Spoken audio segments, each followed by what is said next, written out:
Fit to Love is physical, emotional, and spiritual fitness to achieve the happy life you deserve. From exercise to cooking, relationships, and spirituality, you'll find all the inspiration you need right here with our host, JJ Flizanes.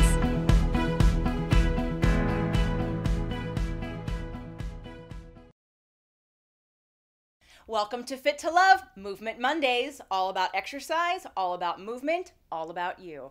If you have an exercise you'd like us to address on a future show, please make sure to send us an email, info@invisiblefitness.com. Enjoy the show.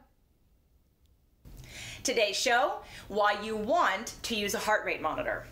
So I've been using Polar since about 1997, and I'm comfortable with the brand. I like the models. They range from really basic to really complex, and I fall somewhere in the 3 or 4 up from the very basic model because I believe that the average person doesn't need a lot of data in order to be efficient with your workout. So first let me explain how to put it on, and then I'll explain why you want to use it. So the chest strap goes on your skin, and if you're just starting out with a brand new strap, you're going to want to wet it. Wet the strap, even though it's plastic, it'll help with conducting that electrical pulse that the watch reads about your heart rate. So you're going to put it on your skin, not over top like I'm going to show you right now. For ladies, it goes right underneath your sports bra. And make sure it's not on the sports bra. That will stop the connectivity to the watch. And for men, it's right underneath your chest, right at the bottom of your rib cage. Now the watch, this is what reads the heart rate. So why do you want to use a heart rate monitor? And why do I have a board?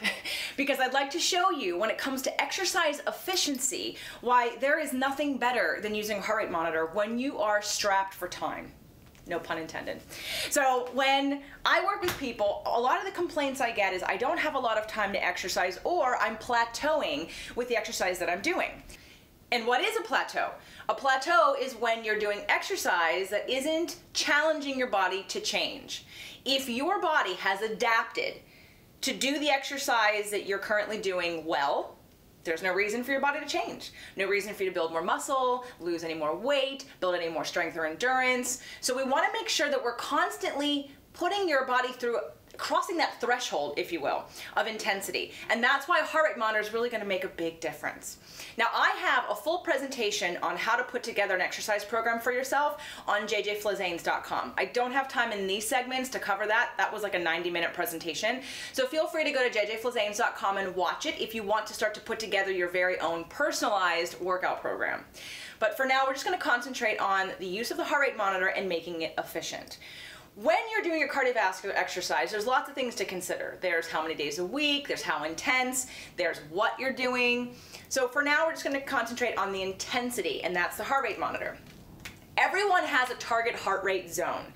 Everyone's going to be slightly different as you get older, or if you have a heart condition, that may change. And you can find out more about how to program that. You can search it. I use the Carvonin formula to program someone's target heart rate zone, but let's just use me as an example. So right now, my target heart rate zone is somewhere between 140 and 190.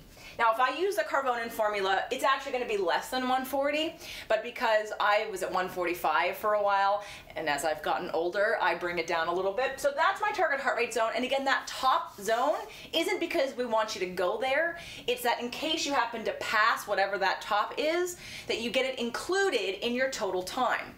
So let's say I go for a walk with a client. This happens often, and we're out for 60 minutes. Okay, 60 minutes of walk time with a client. And maybe he or she, it's strenuous and intense for them, and they're in their target heart rate zone for 30 minutes. Not terribly efficient, but definitely more efficient than me, who ends up usually looking like that. So I may walk for an hour, but be 0 minutes in my target heart rate zone. What this will affect is your total calories burned, and again, that threshold that your body needs to cross in order to keep getting results. So if I'm walking with a client and I am 0 out of 60 for that, I can't count that as exercise time for JJ because it isn't being efficient. So you want to make sure when you get your watch that these are the numbers that you have. You want to have the total time. You want to have the number of minutes in your target heart rate zone, and again, 25 out of 60 for cardio is not, in my opinion, very efficient. You want to have your total, your maximum heart rate. You want to have your average heart rate, and you want to have, let's see, You want to have your calories burned.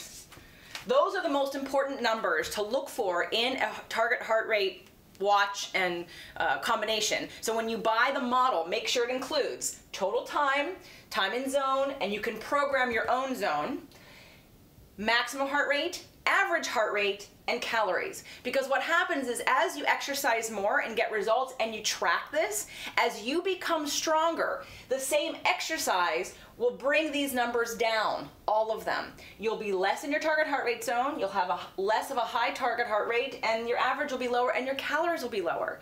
So as you're getting stronger, you're becoming more efficient, which may mean it's time to up the intensity or change the exercise.